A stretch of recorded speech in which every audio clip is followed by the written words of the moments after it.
I just did a lesson for the main riff for Foster the People, Pumped Up Kicks, because a lot of my students like that, but it's also fun to learn the chords. And there's not really chords in the song, but there's always chords implied with anything you're playing in music. So I'm going to put a link to the chords in the description of this video.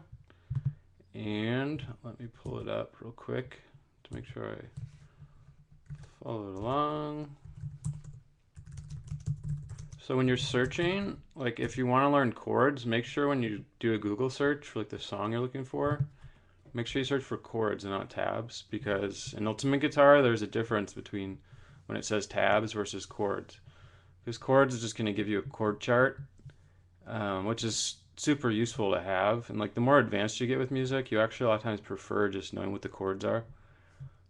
So if you Google Pumped Up Kicks chords, and then I just went to the first link that came up, and it looks good to me. It's version 2.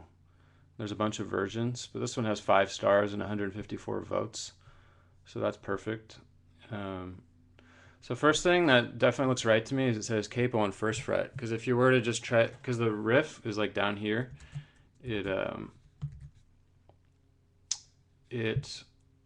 starts on the 1st fret. So you know that you're gonna need what the heck? It starts right here, so you know that you're not gonna be using open chords with the riff. I mean, you would need a capo because everything's centered around this note. And if you were to try to strum these chords, you would definitely find out it wouldn't work real fast. So I'm looking at it. It says capo 1st fret. So one thing, like a lot of people ask me if you should go buy a capo. You definitely should go buy a capo, because pretty quick with playing guitar you start to realize that you can't do much without a capo. Alright, so I put the capo on the 1st fret, and then before I start learning anything I just scan through. It says E minor, G, D, A, and then if you look through the song, E minor, G, D, A, E minor, G, D, A, and just keeps going. So you pretty quickly realize that that's the entire song, plus that riff that repeats the whole time. So the song is super, super simple. So then you got to make sure you know what these chords are. And actually in this case, if you hover over the chords on Ultimate Guitar, like these chords are perfect. The fingerings are a little weird, but the shapes are right. So like if you hover over G, it pops up a little box and it says to put your 3rd finger up here and do it like that. This isn't the best way to do a G chord, so I'll show you the good ways to do it. But just remember E minor, G, D, A. So it's going to go E minor, G, D, A major,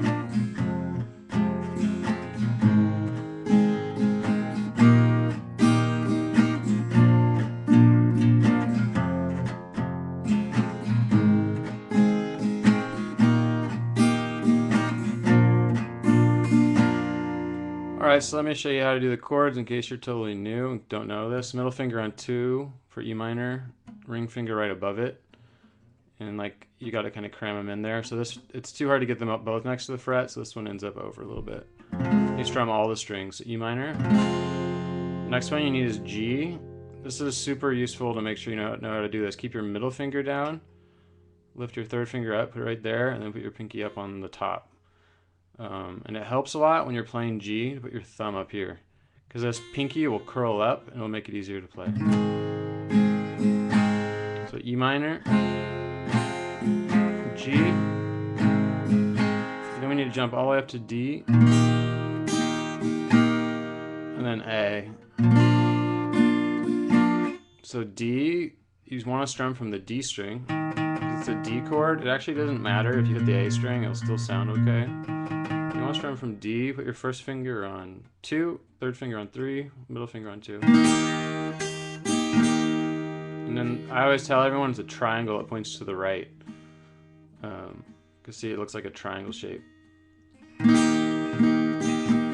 A, some people do it like this. This is not very useful, so I recommend learning like this. Middle finger on 2, 3rd finger on 2, pinky on 2.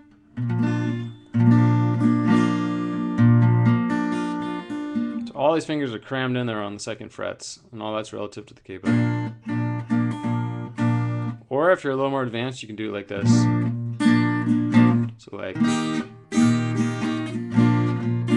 that's actually how like most people are playing guitar for a while. They'll do A with a single finger, just like that. And you can actually, it's hard for me to show it, but my finger, if it goes like that, I can actually get the top open string to still ring out. But most people, a lot of times they'll just do like strum up to this note, but you can get the whole thing to ring out like this. And it's just so easy to be like, instead of having to go, or even this. So anyways, that's a little more advanced, but, so we got E minor, keep your middle finger down, go to G, triangle shape, D, and then you could try it like the fancy way, or I'll do it the easy way, E minor, G, D, A. Now real quick, this is a little advanced, but I think it's worth thinking about if you're new to guitar. When you put the capo on, like I'm saying E minor, because that's actually what I'm thinking about, because this is E minor shape to me in my mind, and to any guitar player, they know this is E minor shape. But actually, this is not an E minor chord, this is an F minor chord. Because the capo, when you put it on, it actually shifts everything up. So if you've been playing for a while, or you know some more about music, that's obvious to you, but a lot of people don't get it. So like, the point is, if I went and wanted to play with like a piano player, and I told the piano player I'm playing E minor chord right now, and he went and played some E minor arpeggios or played E minor chord on his piano, it would not sound right at all. It would sound horrible, because I'm actually playing F minor. So the capo shifted everything up by a half step. So like E minor, the next chord up would be F minor, like A, B, C, D, E, F, F minor. So this chord is not G major. That's what I'm thinking. It's actually G sharp major. So that's what I'd have to tell someone, or A flat major. This is not D major, it's D sharp or E flat major.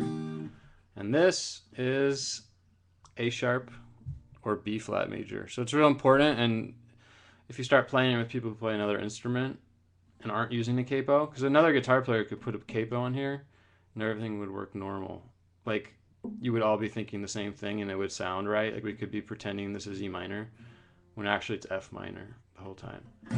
So that's a little more advanced, but it's definitely a problem people run into. So real quick, let me show the right hand because it's a little hard for here. So I'm doing with this song. So E minor, G, D, A,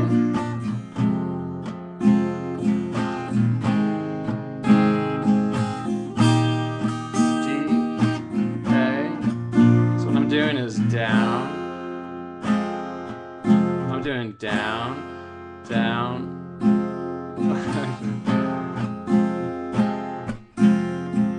Alright, I'm doing a mute. Down, mute, up, up, down, up. So it's like, I'm just going to do it only on E minor. Like, one trick is, a lot of people get overwhelmed with the right hand. Just learn it on like one chord. So like don't even worry about the rest of the chords because it's going to be the same each time. So down, mute. So what you do on a mute, you pretend you're going to strum, but you just like hit the string. So down, up, down, up. This is a pretty common strum pattern. Sorry, down, mute, up, down, mute, up, down, up. So the more strum patterns you encounter and master, it gets easier to learn.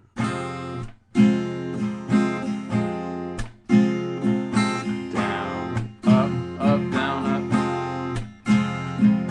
And once you can do that, then you start switching chords. So E minor,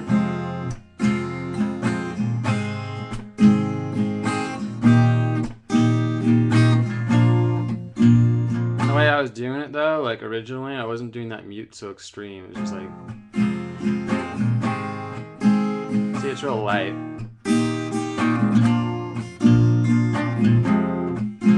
So if anyone has any questions about this, like, it's simple but it's kind of hard. I've been teaching beginners a long time, so I've seen all sorts of problems, but hopefully I made it easy. If not, just let me know and I'll like remake a part. Just leave a comment, or if anyone has any requests, let me know. All right, bye.